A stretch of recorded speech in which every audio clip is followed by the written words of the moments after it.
Salut amis moi. C'est le 79e numéro de notre rubrique Ma Bible, mon trésor. Prions Dieu. Seigneur, toi le créateur du ciel et de la terre, toi le concepteur du plan de notre salut, le chef suprême de l'Église, nous t'adressons cette prière, non seulement pour témoigner notre gratitude envers toi, pour la Bible, ta sainte parole, cette source intarissable de grâce, de promesses, de force que tu nous as donnée pour mieux te connaître. Mais aussi, nous t'adressons cette prière pour implorer ton pardon, parce que nous ne cultivons plus de nobles sentiments à l'égard des saintes écritures.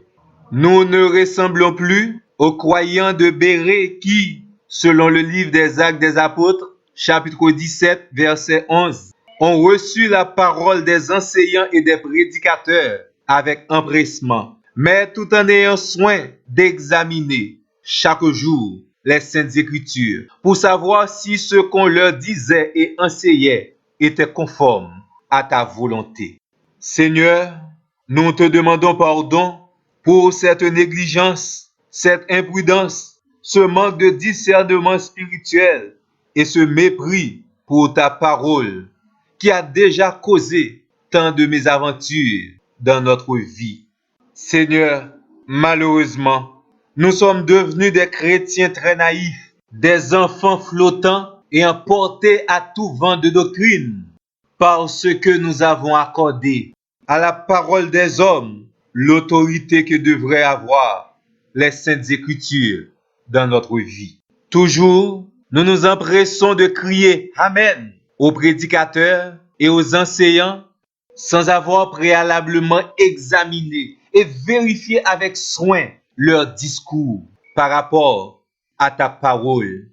Et lorsque même ton Saint-Esprit, ce guide fidèle, celui dont tu nous as donné pour nous conduire dans toute la vérité, suscite en nous des doutes par rapport à ces discours d'hommes, nous répondons que ces hommes sont nos enseignants et nos prédicateurs préférés.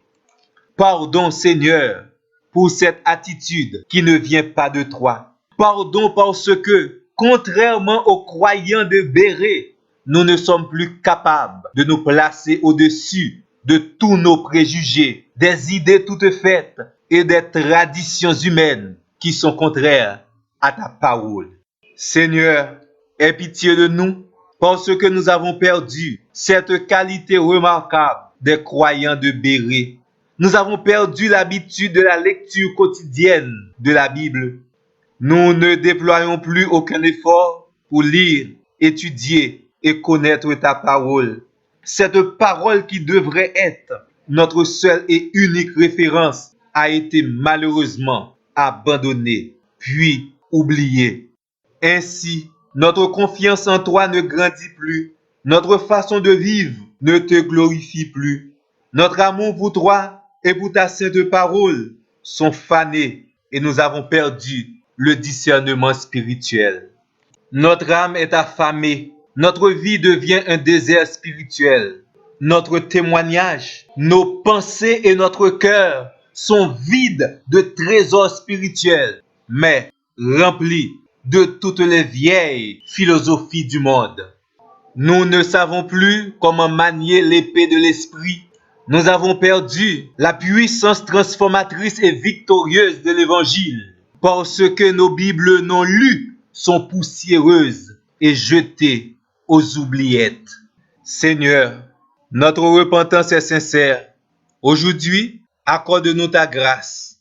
Aide-nous à cultiver de nobles sentiments pour les saintes écritures. Sachant que tu es un Père miséricordieux et compatissant, sachant que tu as déjà accepté notre confession, nous prenons aujourd'hui la ferme décision d'étudier chaque jour ta parole, d'écouter avec une bonne volonté les enseignements et les prédications, d'examiner avec exactitude, prudence et persévérance les saintes écritures pour pouvoir évaluer si les choses sont conformes à ta volonté. Et Seigneur, aide-nous à mettre en pratique ta parole. Qu'il en soit ainsi. Amen.